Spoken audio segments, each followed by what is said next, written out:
In this video, we're going to understand the path that a conscious person takes throughout their life, what their strategy and know-how is. It's about getting to know the know-how, how conscious, wise individuals who are connected to their essence go about their daily lives, not lost in a sea of limiting beliefs. The conscious person makes their path as they walk it. It's basically about thinking outside the box. It's a lifelong process of self-awareness and validation of external information and stimuli, in search of life purposes that are coherent with one's true nature. The conscious person is capable of thinking outside the box. Not only do they live questioning the so-called collective unconscious, but they also don't let themselves be misled by the prevailing misinformation in today's world. They are able to discern what truly matters from what doesn't.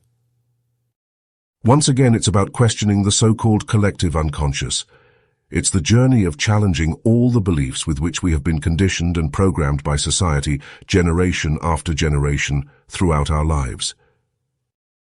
It's about shedding the beliefs that separate us from our true being, the essence of our own truth, and our authentic self. It's about reprogramming ourselves with wisdom and reflection. It's about wisely furnishing our minds. It's about fostering a rational and healthy internal dialogue. This is the key to emotional strength. And not only that, but they are also capable of truly knowing themselves. They can transcend their ego, the defense and survival mechanism we've developed since puberty to navigate society, distancing us from the innocence and goodness of childhood, our essence, before it was contaminated by our environment. And what does one achieve with this?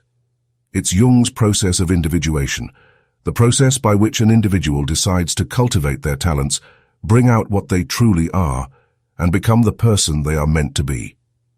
It's about becoming exactly who you are.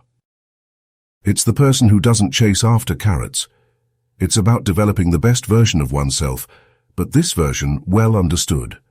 And that means never striving for the achievement of the greatest number of milestones or overrated successes in the egocentric, hyper-demanding, meritocratic society we live in here in the West. Rather, they become aware of their real abilities and circumstances. Based on this, they focus their life, develop their life purposes and efforts in a complete, conscious way, and don't act as if they're lost in the chaos and confusion of the prevailing society. It's the person who discerns, who filters, who knows where they need to go and how to get there. It's relatively easy if you know how. It requires a lot of courage and self-love. It's the person who stays connected to their essence throughout the spiritual journey and is not trapped by the tyranny of the ego. It's the person who says to themselves, I'm not going to be the most accepted and valued by the society of hyper-demand and meritocracy, nor do I want to be. I just want to be the most successful, loving and happy version of myself. It helps to start by saying, I don't need to be popular. I don't need to be accepted by everyone. I don't need to have everything my neighbors have. I just need to be happy being me. I just need to be exactly who I am. This is about choosing to set yourself free. Remember, there are no adults. Everyone is just figuring it out as they go along. You have to carve your own path, deciding what to keep, what to reject, and what works for you. Work it out for yourself and make it happen. Freedom has always been one of my core values, probably one of my top 3. Let's call it positive freedom. The ability to do whatever we want, whenever we want. It's the freedom to follow our instincts, no matter what. And internal freedom in these terms. Freedom from reaction, freedom from feeling angry, freedom from being sad. The mind should be a servant and a tool, not a master. The conscious person designs their environment in order to live coherently according to their essence. Based on this, they choose their professional dedication, their partner, their friends, the place they live, what they read, everything they consume, etc. As we've explained in several videos, the ego is that mental construct, that psychological program, the result of an individual processing of a collective unconscious inheritance from which we act unthinkingly. Like software, we run a program in autopilot mode. And since the premises or parameters that reside in the subconscious are often flawed, this leads to crisis and collapse. Stress, anxiety, all stemming from living unnaturally, from not being present, trapped in a hyper-demanding meritocratic society. More than 90% of the population in the West suffers from stress, which is a direct cause of serious diseases like cancer. The key to overcoming this is mastering your mind. Master your mind, master your life. We must realize that our personality conditions us, but it does not completely determine our destiny. And that's the good news.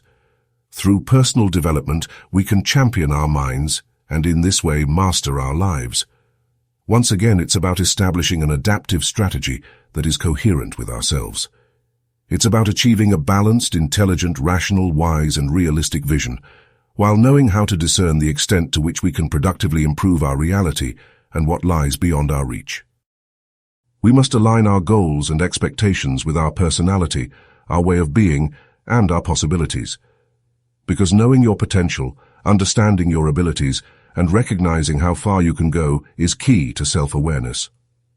Self-awareness helps you not only identify your weaknesses, flaws, and vices, in short, your dark side or the ego, but also understand your bright side, your positive side, the self, your virtues, your talents, your best abilities to develop. The key to personal development from this perspective is, based on an objective and rational understanding of how we are, to comprehend our nature and strive to improve our abilities to our maximum limit. We all have potential, just like a tree has the potential to reach 7 meters in height, but it can't reach 12 meters. Up to those 7 meters, it has the potential to grow. The key would be to find that optimal point, as the ancient Greek philosophers used to say. What Aristotle also mentioned is to find that middle point, the perfect ideal point, where we will flow and function best. The greatest superpower is the ability to change yourself. It is an internal state of revolution. When you observe your mind with awareness, you begin to untangle your thoughts, emotions, and reactions. This gives you the power to reshape it. You can rewrite the mental patterns that no longer serve you. Meditation is about disconnecting from the influence of society and tuning into your own inner voice. It's an internal state of revolution. It's all about self-awareness and self-discovery, a lifelong journey that evolves as you continue to grow. I leave a video explaining how to meditate in the description below. The most important relationship in our lives is the one we have with ourselves. The key to inner strength is our inner dialogue. Master your mind, master your life.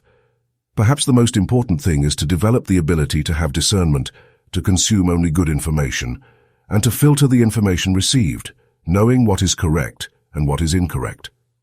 Also gain understanding about ourselves, self-awareness, and emotional intelligence.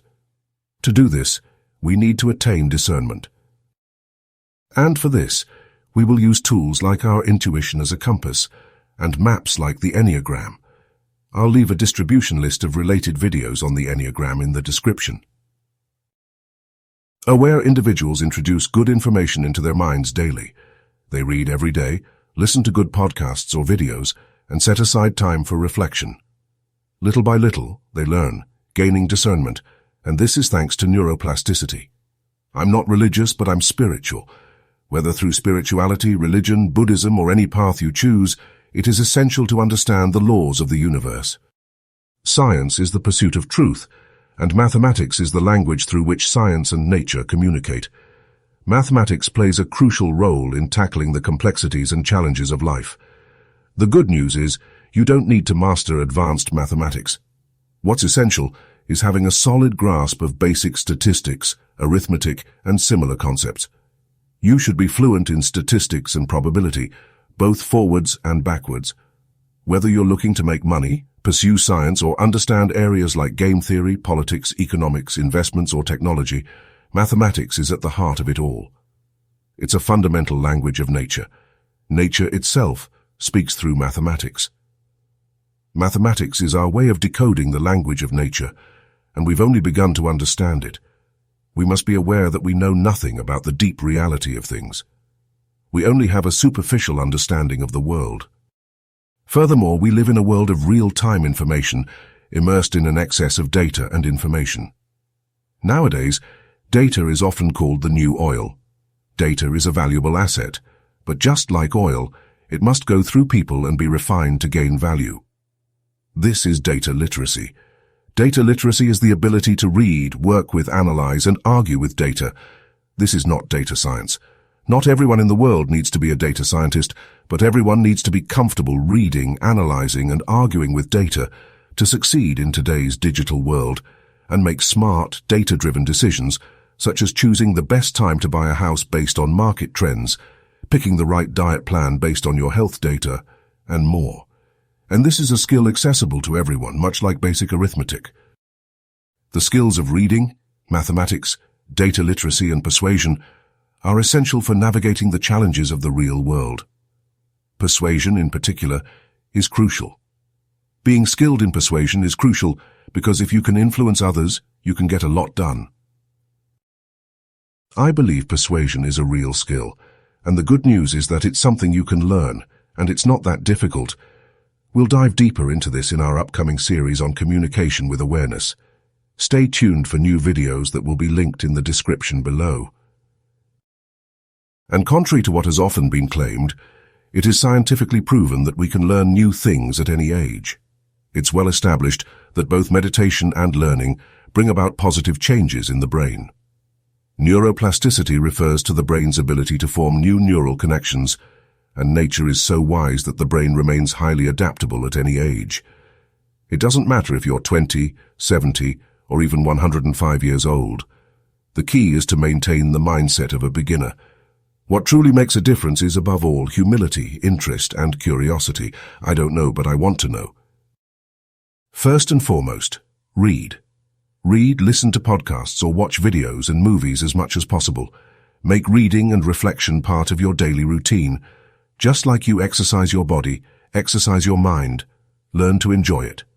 Even if it means picking up romance novels, paperbacks, or comic books. Nothing is wasted. Just read everything. Over time, you'll naturally steer yourself towards the material that truly matters to you, and that will enrich your mind. Do you agree with the idea that if you read what everybody else is reading, you're going to think what everyone else is thinking? Mostly, what people read these days is designed for social approval. Take the example of people who have read 100 regurgitated books on evolution, but have never read Darwin, or macroeconomists who have read tons of treatises on economics, but haven't read any Adam Smith. At some level, we do it for social approval, to fit in with the herd. But that's not where the true returns in life are. The returns come from being outside the herd. Think outside the box. Social approval is inside the herd. If you want social approval, definitely go read what the herd is reading. And what is the right attitude? The attitude to enter the process is that of a beginner. We must have the humility to acknowledge that we don't know, that we have no idea, that we know almost nothing about the deep reality of things. We only know about the superficial reality. We must recognize our ignorance. And if one recognizes their ignorance, they also recognize their need to be taught. This is fundamental. You must adopt the mindset of a beginner, someone open, not offering resistance, not putting the ego in front. To illustrate this idea, the following anecdote is often shared in these contexts. There's a well-known story about a meeting between a student and a Zen master. The student was a famous German philosopher who had heard about Zen and went to Japan to see what it was all about. He approached the Zen master with a bit of skepticism, thinking, what could they possibly teach me about Zen? The Zen master invited him for tea and began pouring tea into his cup. As the cup began to overflow, the philosopher, seeing this, said, Master, you are a great teacher, but don't you realize the tea is overflowing? The Zen master calmly replied, It's impossible to fill a cup that is already full. He was telling the philosopher that his mind, like the cup, was already filled with preconceived notions, and until he emptied it, there was no room for new knowledge. So how can anything new enter? At that moment, this German philosopher dropped his ego, his arrogance, his I-know-it-all attitude, and allowed himself to be taught. He ended up spending 3 years with that master. This is the key and the proposal for today. Freedom is a daily conquest. The free person is the one who chooses how they want to respond. The measure of a human being is seen in the decisions they make in the most difficult moments. Gradually, by training our minds, we begin to radiate from our essence. Thanks for watching. If you liked it, please leave a like. I'll see you in the next one.